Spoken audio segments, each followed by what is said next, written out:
আসসালামু আলাইকুম রহমতুল্লাহি ওয়া বারাকাতুহু।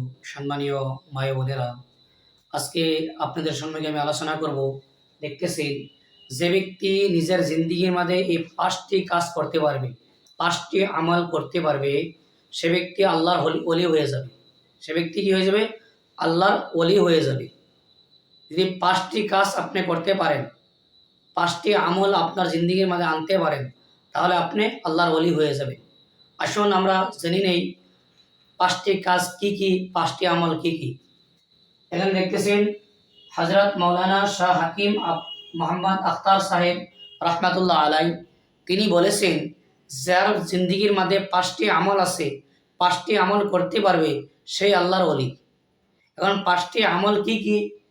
1 নম্বর আমল দেখেন, যে কইছে কোনো ব্যক্তি, কোনো আল্লাহওয়ালা ব্যক্তির সঙ্গে আপনাকে মহাব্বত করতে হবে। কোনো আল্লাহওয়ালা ব্যক্তির সঙ্গে আপনাকে করতে হবে, মহাব্বত রাখতে হবে আপনাকে। যারা আল্লাহর পেয়ারা বান্দা, যারা আল্লাহর খাস বান্দা, তাদের সঙ্গে আপনার সম্পর্ক রাখতে হবে, মহাব্বত রাখতে হবে। কীরকম মহাব্বত? আল্লাহ তাআলা কোরআনের মধ্যে বলে দিয়েছেন যে কীরকম ব্যক্তির সঙ্গে আপনি মহাব্বত করবেন।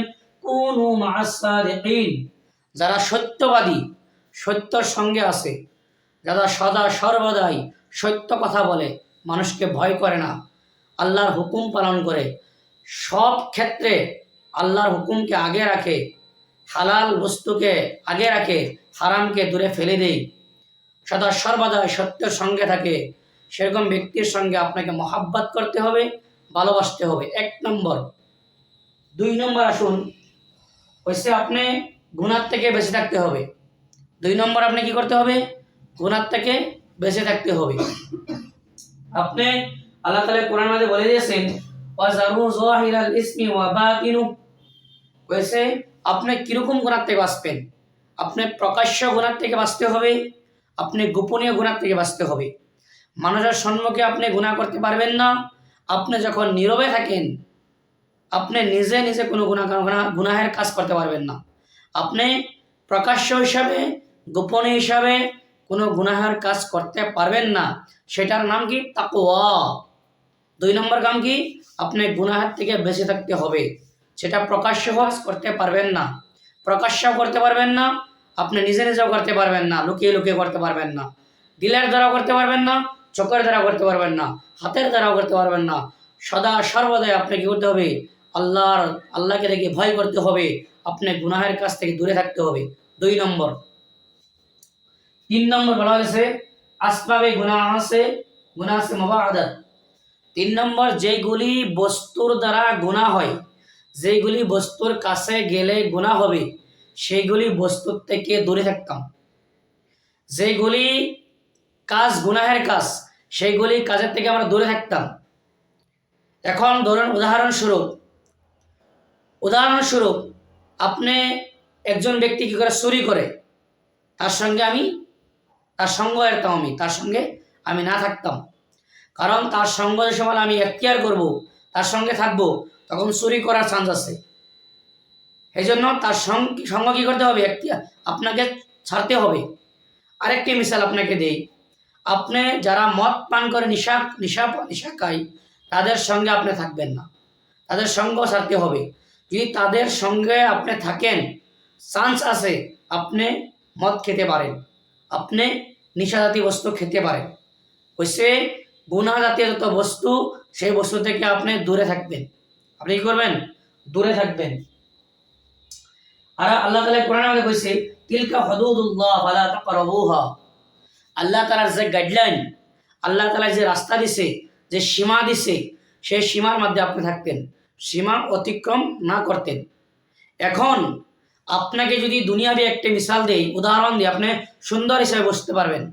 যদি আপনাকে কোনো অফিস আদালত থেকে ফর্ম দেওয়া হয় ফিল আপ করার জন্য, আর যদি বলা হয় ফর্মের মধ্যে লিখে দেওয়া হয় যে এই বস্তুগুলি লিখতে হবে, আপনি যদি সেইগুলি না লিখে আপনার মন মোতাবেক লিখে দেন, তাহলে ফর্মটা আপনার অ্যাকসেপ্ট করবে না, আপনার ফর্মটা ক্যান্সেল করবে। ঠিক তদ্রূপ আল্লাহ তাআলা যে সীমা দিছে, যে সীমা বেঁধে দিছে আমাদেরকে, সে সীমার মাঝে থাকতাম আমরা, সীমা অতিক্রম না করতাম। এখন সীমা বলতে কি বোঝা?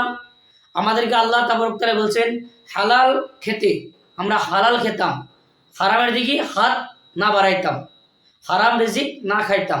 আল্লাহ তাআলা সীমা। আল্লাহ তাআলা বলছে 5 ওয়াক্ত নামাজ কায়েম করতে, আমরা 5 ওয়াক্ত নামাজ না ছাড়তাম। যদি 5 ওয়াক্ত নামাজ ছাইড়া দেই তাহলে আল্লাহ তাবারক তাআলার সীমা অতিক্রম করলাম।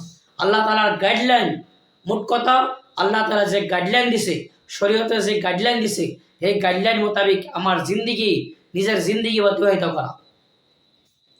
4 নম্বর জিকিরুল্লাহ বা মুদাওয়ামাত।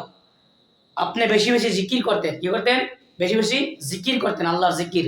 আপনি যেটাই পারেন, সুবহানাল্লাহ, আলহামদুলিল্লাহ, আল্লাহু আকবার, লা ইলাহা ইল্লাল্লাহ, আপনি বেশি বেশি কি করেন? জিকির করেন। জিকিরের ফায়দা কি? কইছে একজন মানুষ যখন গুনাহ করতে করতে তার দিল মুর্দা হয়ে যায়, তার দিল কি যায়? কালা হয়ে যায়, তার দিলের মধ্যে কি করে? শয়তান বসে যায়, তার দিলের মধ্যে শয়তান বসে যায়, শয়তান ওয়াসওয়াসা দেয়, তার কোনো ভালো কাম ভাল লাগে না, ভালো কাজ ভাল লাগে না, মসজিদে আসলে ভাল লাগে না, নামাজ পড়তে ভাল লাগে না, ওয়াজ মাহফিলে গেলে ভাল লাগে না, দিনই কোনো কাম কাজ তার ভালো লাগে না, তার দুনিয়াবি কাজ ভালো লাগে, তার গুনাহের কাজ ভালো লাগে, সিনেমা দেখা ভালো লাগে, শয়তানি কাজ ভালো লাগে, হ্যাঁ, মিথ্যা কথা কোয়া ভালো লাগে, আর আখিরাতের কোনো কাজই ভালো লাগে না। কইছে আল্লাহ তাআলা হাদিসের মধ্যে, আল্লাহ নবী হাদিসের মধ্যে বলতেছেন, আর শাইতানু জাসিমুন আলা কলবি ইবনে আদম ফাইজা যাকারাল্লাহু খানাসা ওয়া ইজা গাফালা ওয়াসওয়াসা। যখন নাকি কোনো আদম সন্তানের দিলের মধ্যে শয়তান প্রবিষ্ট হয়, শয়তান হামায়, যখন নাকি বান্দা কি করে? ইবনে আদম কি করে? জিকির করে আল্লাহ তাআলার, সঙ্গে সঙ্গে শয়তান কি করে? এই দিলের থেকে পলায়ন করে। যখন আদম সন্তান জিকিরের থেকে গাফিল থাকে, অর্থাৎ জিকির না করে, শয়তান তাদের ওয়াসওয়াসা, শয়তান কি করে? তার দিলের মধ্যে ওয়াসওয়াসা দেয়। আমরা বেশি বেশি কি করবো? জিকির করব। 5 নম্বর ওই যে সুন্নাত পর মুআযাবাত। কইছে আল্লাহ নবীর সুন্নতের মধ্যে আমরা কি করতাম? লেগে থাকতাম, সুন্নতের পূর্বে পুরা পাবন্দি করতাম, সুন্নতের পরে কি করতাম? পুরা পাবন্দি করতাম। আল্লাহ তাআলা কোরআনের মধ্যে বলে দিয়েছেন, কুল ইন কুনতুম তুহিব্বুনাল্লাহ ফাত্তাবিউনি ইউহিব্বুকুমুল্লাহ। হে মুহাম্মদ, আপনি আপনার উম্মতকে বলে দেন, যদি তারা আমি আল্লাহকে মহাব্বত করে, তাহলে আপনার ফুল অনুসরণ করতে হবে, আপনার রাস্তা ইখতিয়ার করতে হবে, আপনার রাস্তা কি করতে হবে? মানতে হবে। যদি তারা আপনার রাস্তা মানে, তাহলে ইউহিব্বুকুমুল্লাহ, আমি আল্লাহ তাদেরকে মহাব্বত করে ভালোবাসবো। প্রিয় ভাই বোনেরা, এই 5টি কাজ, এই 5টি আমল যদি আমি নিজের জিন্দিগির মাঝে আনতে পারি, নিজের আমলের মাঝে আনতে পারি, তাহলে আপনি আল্লাহর ওলি হয়ে যাবেন, আমি আল্লাহর ওলি হয়ে যাব। আমি চাই আপনারা এই 5টি কাম করেন। ভাই, আর কত গুনাহ করবেন? আর কত দুনিয়া দুনিয়া করবেন? দুনিয়া দুনিয়া করে আমাদের বাপ দাদা, আমাদের নানা নানি সবাই দুনিয়ার থেকে চলে গিয়েছে।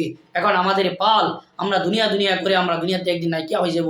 তার আগে আমরা দুনিয়া হযরাতুল আখিরা, আমরা আখিরাতের জন্য কিছু বাজার করে নেই, তাহলে কবরের মধ্যে শান্তি আসবে। আপনারা সকলেই সওয়াবের নিয়তে এই ভিডিওটা বেশি বেশি শেয়ার করে দিবেন। আপনারা ভালো থাকুন, সুস্থ থাকুন। আসসালামু আলাইকুম ওয়া রাহমাতুল্লাহি ওয়া বারাকাতুহু।